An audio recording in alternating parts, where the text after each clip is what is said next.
Okay, let's come to this next race at Ascot. Probably a little bit more of a solid feel to it,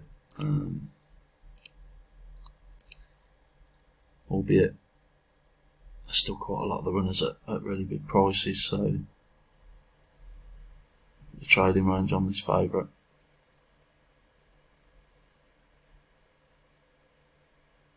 I've really got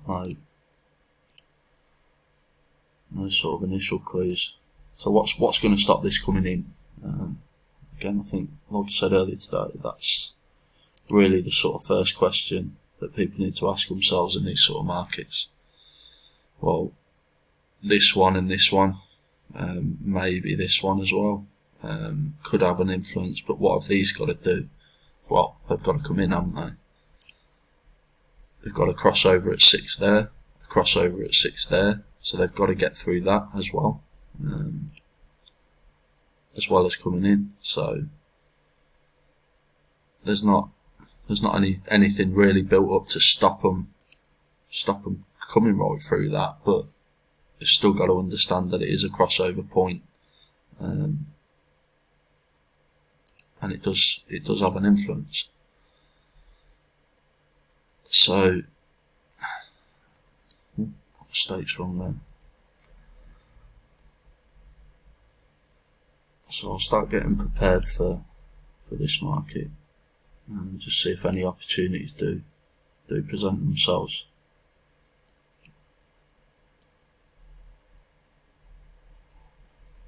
Just looking at the favourite here.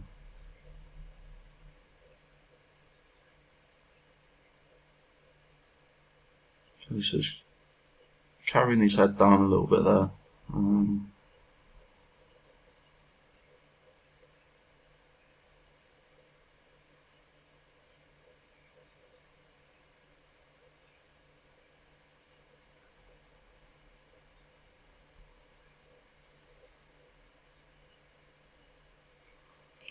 I'll switch that off because that guy's voice gets on my nerves, to be honest.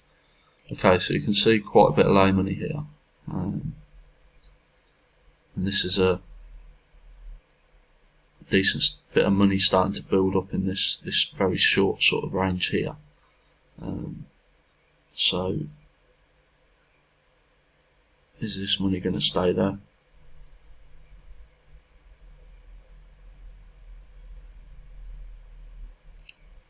I think the favourite's the one that I want to trade, if anything, but I'm not sure whether that be on the backside or the lay side at the minute. I think if it breaks out of either of these points conclusively, then that will sort of be the decision point, I guess. What are these doing? This is coming down towards a 6 now, so, and that favourite's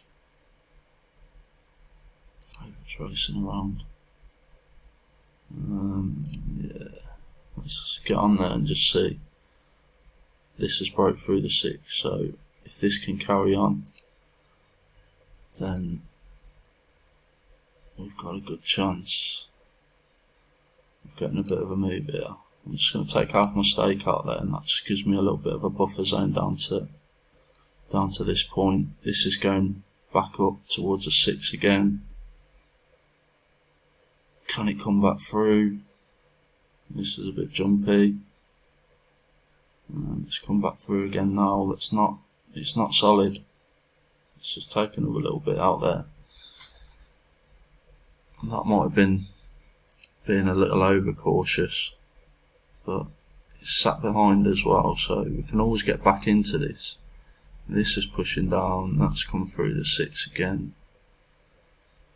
So just keep ready to. So this isn't really pushing that much. Can this carry on? Okay, so we're in for a little bit more there. If this drops back down,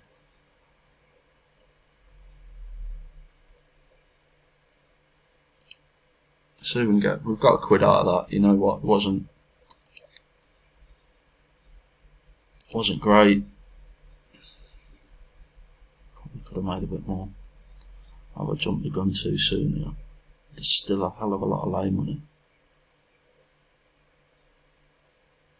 I think I have jumped the gun. Let's try and maybe do a little bit of scalping here. Okay, so we've got another tick out there. And yeah, we could have had a nice move there. There's definitely solid lay money for this favourite. There's a few of these coming in. Let's see if we can get a tick matched here, because that'll be quite nice. Yeah, so we got that matched as well. That was a nice easy enough low risk. We had that quid to play with. Can we get another one matched here in the dying seconds? But you know what, it's not worth it at this point. Yeah, it's quite random. It doesn't really want to push past that, so he says. But they're about to go off anyway, so it's not really worth the risk. A little bit maybe hesitant, and could have been better there, definitely.